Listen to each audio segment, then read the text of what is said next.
লক্ষ্মী মেয়ের মতন চিনির খাটে বসে আছে, তাই তো? তুই কি করছিস মাম্মাম? এতদিন পরে তো খাটটা কি এক্সপ্লোর করছিস? হ্যাঁ, বাহ। এই হচ্ছে আমাদের মহারানী। এ এতদিন পরে খাট এক্সপ্লোর করছে, আর এইখানে মহারানীর ভাই এখানে রয়েছে, ভাইকে এখানে পাহারা দিচ্ছে, আর এখানে খাটে বসে বসে এক্সপ্লোর করছে খাটটা। হ্যাঁ, কিরে, কবে বলেছিলাম এই খাটে তোকে শুতে? তোর এই বেডটা কবে নিয়ে আসা হয়েছিল? কত বছর বয়সে এসে তুই শুচ্ছিস আমায় বল।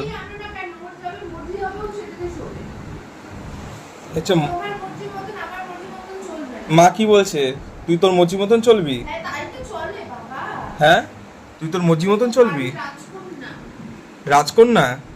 ওই জন্যই তো বিছনাটা কালারটা দেখো না, একদম রয়্যাল টাইপের বিছনা দেখো।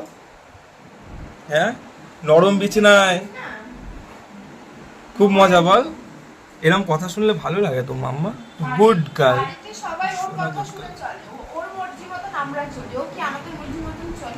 মা এসব কি বলছে? তোমার মর্জি মতন আমরা চলি? বলো তাই তো।